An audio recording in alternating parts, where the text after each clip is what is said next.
اس امت کا لہو لے کے اقبال حضور کے ہاں پیش ہوتے ہیں، اور عشق کی کیفیت دیکھیں. حل صرف ایک شعر سنا کے اجازت چاہوں گا کہ اقبال نے رسول اللہ کی رمز کو آپ کے سامنے پیش کیا ہے.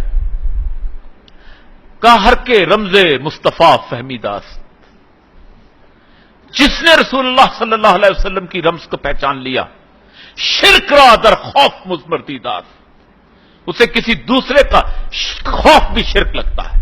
جو پٹواری سے ڈرتا ہے وہ بھی شرک کرتا ہے، جو ایس ایچ او سے ڈرتا ہے وہ بھی شرک کرتا ہے، جو چیف منسٹر سے ڈرتا ہے وہ بھی شرک کرتا ہے، جو صدر سے ڈرتا ہے وہ بھی شرک کرتا ہے، جو امریکہ سے ڈرتا ہے وہ بھی شرک کرتا ہے. ہر کے رمز مصطفیٰ فہمی داست،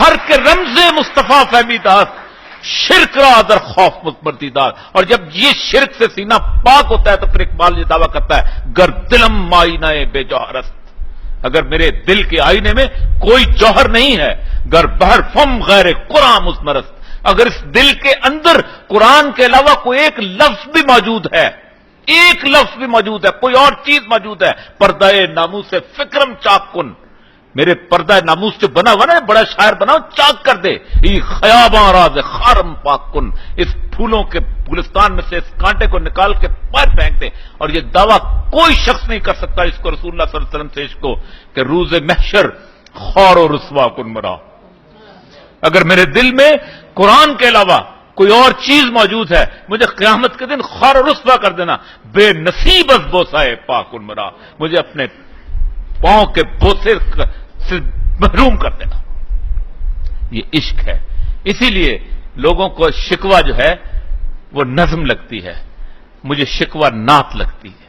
مجھے جواب شکوہ وہ نعت لگتی ہے کہ اگر کوئی بھی شاعر ہو، پینٹر ہو، کوئی اور ایسا شخص جس نے کوئی افسانہ لکھا ہو، تو نظم کا بہاؤ آخری مصرے کی طرف لے کے آتا ہے، آخری مصرے کی طرف لے کے آتا ہے. نظم کا بہاؤ آپ کو بتاتا ہے کہ یہ فائنل ٹچز نے دیے. پینٹنگ سے جب آخری سٹروک لگاتا ہے پینٹر تو پینٹنگ جاگ اٹھتی ہے. افسانہ پوری نظم اللہ تبارک و تعالیٰ جو ہے الہامی طور پہ اقبال کو بتاتے ہیں کہیں کچھ کہ تم میں حوروں کا کوئی چاہنے والا بھی نہیں، تم تو سید بھی ہو، مرزا بھی ہو، فان بھی ہو، یہ بتاؤ تو صحیح گرچہ مسلمان. فلو کہاں لے کے آتا ہے؟ قوت عشق سے ہر پست کو بالا کر دے، دہر میں اس میں محمد سے اجالا کر دے، اور کی محمد سے وفا تو نے تو ہم تیرے ہیں، یہ جہاں چیز ہے کیا لوح و قلم تیرے ہیں، دے دیں گے تمہارے ہاتھ میں قلم، لکھو اپنی تقدیر خود. عشق تو کر کے دکھاؤ میرے رسول سے، عشق تو کر کے دکھاؤ میرے رسول سے. مجھے بڑی حیرت ہوتی ہے جب کوئی شخص یہ کہتا ہے کہ ہمارے درمیان لیڈرشپ نہیں ہے. وہ جس امت کے پاس دنیا کا سب سے بڑا لیڈر موجود ہو، شاید سے پوچھے کل ان کنتم تحبون اللہ فاتبعونی یحببکم اللہ. جو لوگ کہتے ہیں کہ ہم اللہ سے محبت کرنا چاہتے ہیں، انہوں نے کہا تمہاری اتباع کریں. حالت یہ ہے کہ 50 سال ہو جاتے ہیں بندہ مرتے ہوئے کہتے ہیں ہم گڑی خدا بخش سے جا کے اس کا وین لے کے چلتے ہیں.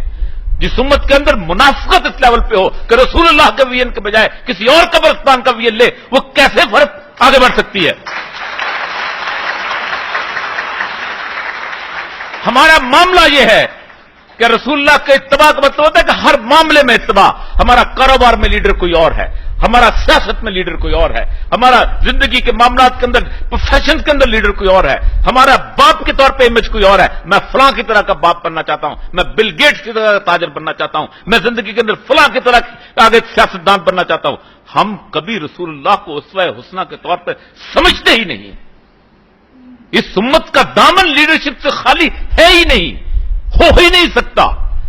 جو لوگ 100 سال 200 سال بعد پرانے مارکس کے وین کے اوپر انقلاب لے کے آتے ہیں اور سمجھتے ہیں کہ ہمارا لیڈرشپ کا دامن خالی نہیں، ہمارا لیڈرشپ کا دامن خالی نہیں ہے. کہ محمد سے وفا تو نے تو ہم تیرے ہیں، یہ جہاں چیز ہے کیا لوح و قلم تیرے ہیں.